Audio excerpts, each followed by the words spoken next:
Central banks don't just control money, they control reality for millions of people.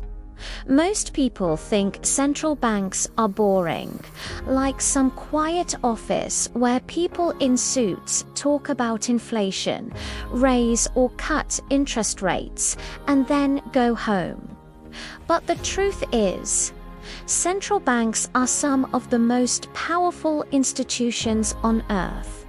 One decision inside a central bank can change the price of homes, the cost of loans, the strength of a currency, the stock market, and even whether businesses hire or fire.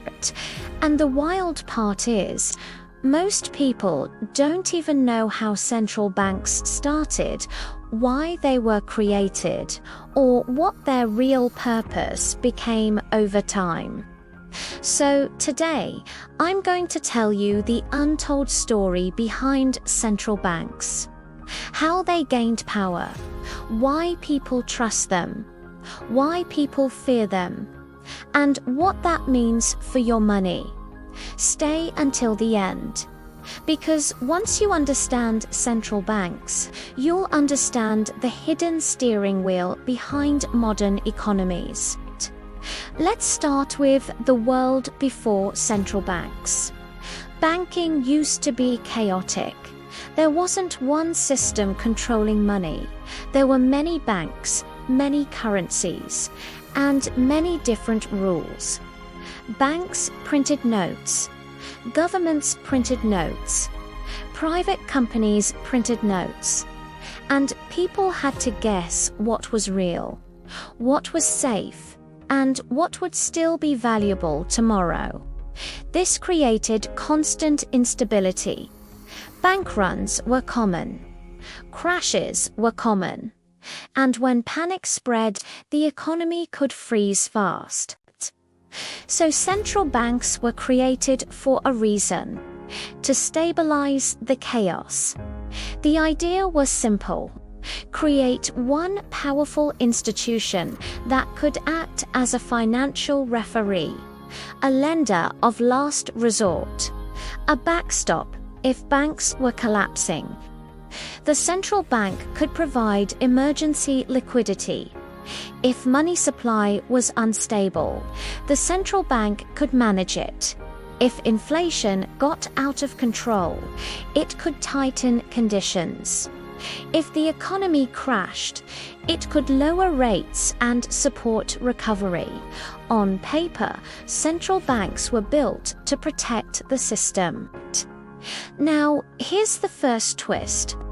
Protecting the system also meant controlling the system, because once one institution becomes the backstop, everyone depends on it. Banks depend on it, governments depend on it, markets depend on it. And once dependence grows, power grows. Central banks became the guardians of stability, but that stability came with a price: influence over money itself.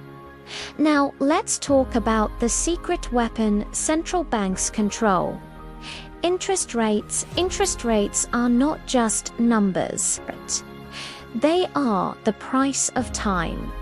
They decide how expensive it is to borrow, and borrowing is the engine of modern economies. When rates are low, money flows. People borrow more, businesses expand. Housing rises, stocks rise, spending rises. When rates are high, borrowing slows. Spending drops, the economy cools.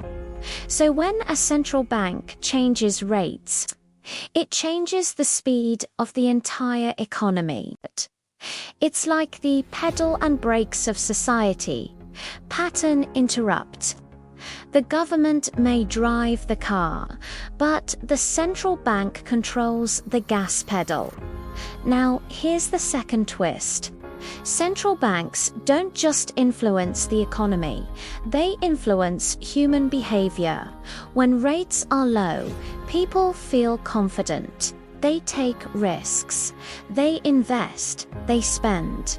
When rates rise, people become cautious. They save, they pull back, they delay purchases.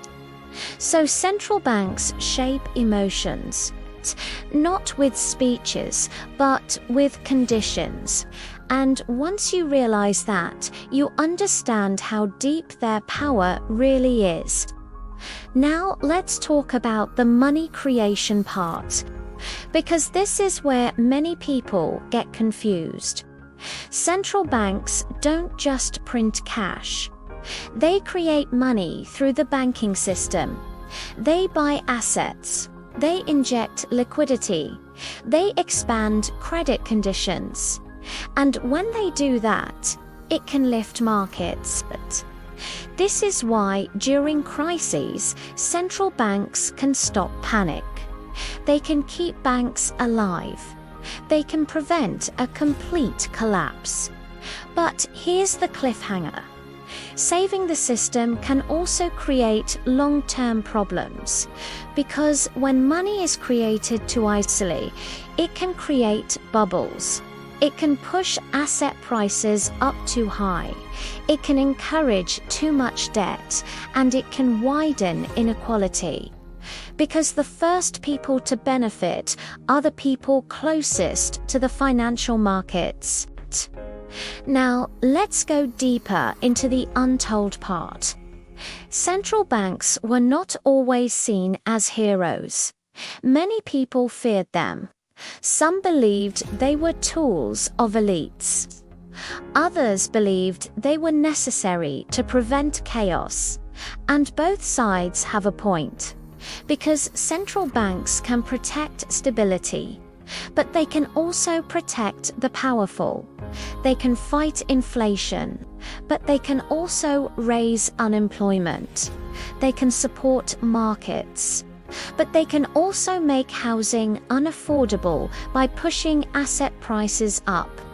Their job is not to make everyone happy. Their job is to keep the system from collapsing.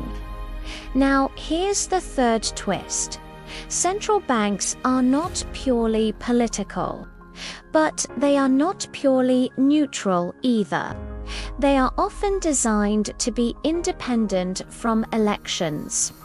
That's supposed to prevent politicians from printing money for popularity. But it also means central banks can make life-changing decisions without a public vote. So power sits in a room behind closed doors, affecting millions of lives. That's why people feel like the economy changes randomly. It's not random, it's managed. Sometimes well, sometimes badly. Pattern interrupts. You may vote for leaders, but you don't vote for interest rates. Now, let's connect central banks to financial crises, because that's when their true role appears. When panic hits, central banks become firefighters. They provide liquidity, they calm markets, they coordinate with major institutions. They prevent bank runs from spreading. And when they succeed, most people don't even notice, but when they fail, the damage is massive. That's why central banking is one of the most high-stakes jobs in the world. Now, here's the part nobody talks about enough. Central banks create moral hazard. That means when markets believe the central bank will always rescue them, people take bigger risks. Banks lend more aggressively. Investors buy riskier assets. Companies borrow more debt. Because in the back of their mind, they believe a bailout will come, and that can create a cycle. Easy money creates risk. Risk creates bubbles. Bubbles create crashes. Crashes require rescue. Rescue creates more dependence. And dependence increases central bank power. Now, the final question. What does this mean for you? It means you should stop seeing the economy like a mystery. The economy is policy, incentives, and human emotion, and central banks sit at the center of it. So if you want to protect your money, you need to understand rates. You need to understand inflation. You need to understand debt cycles. You need to understand that markets move based on expectations, and you need to build a personal strategy that works in any rate environment. Here's a simple strategy. First, avoid high-interest consumer debt, because it gets brutal when rates rise. Second, build an emergency fund, because central bank tightening can slow jobs. Third, invest consistently for the long term, because central bank cycles come and go. Fourth, build skills that increase income, because income is protection. And fifth, stay calm, because the biggest wealth transfers happen when people panic. Here's the real lesson. Central banks were created to stop chaos, but they became the steering wheel of modern money. They protect the system, but they also shape the winners and losers. And once you understand that, you stop reacting emotionally to headlines. You start watching the real signals, and you start making smarter financial decisions before the crowd wakes up. If you want more money truth, financial history, and simple wealth lessons that actually make you smarter, subscribe to Cashfree World and hit like so YouTube pushes this to more people who need it. And comment below. Do you think central banks protect people or protect the system more?